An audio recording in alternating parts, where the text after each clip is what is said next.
Arestado ang lalaking nagtago ng 7 buwan sa Siniloan, Laguna dahil sa tangkang pagpatay sa isang tricycle driver sa Binangonan, Rizal. Nakakulong na ang sospek na naharap sa kasong attempted murder. Si Jim Tejano nagpabalik.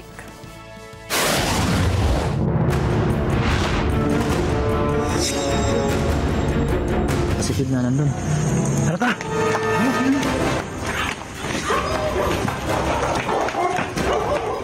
Sinalakay ng mga operatiba ng Siniloan Police ang pugad ng sospek sa Barangay Medjola, Siniloan, Laguna. Makaraang magpositibo sa 2 linggong surveillance katuwang ang tracker team matapos makatanggap ng impormasyon ng PNP mula sa isang concerned citizen na di umano'y may bagong muka sa lugar.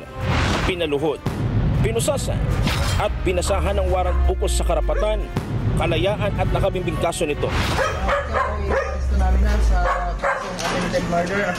From there, nag-conduct tayo ng initial investigation. Inalam po natin yung pangalan ng tao. Through those information na nag-gather po natin from community, ay binerify po natin sa e-warrant system namin yung kanyang pangalan. Then, dun po natin nakita na meron nga po siyang standing warrant of arrest. Kinilala ang suspect na si Frederick Batalya, 43 anyos at kabilang sa most wanted person sa Regional Level 4A. Siya po ay may kasong attempted murder at carnapping sa bayan ng Binangonan, Rizal. Noong April 6, 2023, sir. At di umano, itong ating suspect ay tinangkang patayin yung kanyang biktima at tinangkaring nakawin yung tricycle na pagmamayari po ng biktima. Mariin namang itinanggi ni Batalya ang umano'y aligasyon sa kanya. Paliwanag ng suspect, wala siyang intensyong patayin ng biktima. Pinuntahan ko siya dun sa may pilang. Tapos yun, tinawag ko siya. Tapos tatakutin ko lang siya ng kutsilyo. Nakapaggawan siya. Pero that time, nakainom ka na? May ano ako. Hindi, pero hulas na ako kasi nakatulog na ako eh.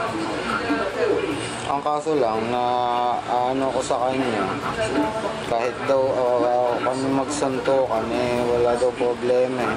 Kumbaga, parang nambabaka ako siya. Pansamantalang nakalagak sa Siniloan Municipal Police Station ang suspect.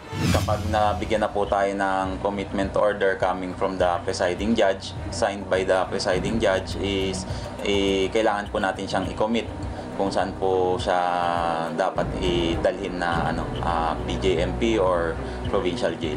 Jim Tejano, para sa mata ng Agila, matatag, matapang, matapat. Maraming salamat sa inyong pagsubaybay sa Mata ng Agila Primetime. Para malaman ang matatag, matapang at matapat na mga balita ay i-follow lang at mag-subscribe sa @Net25 TV.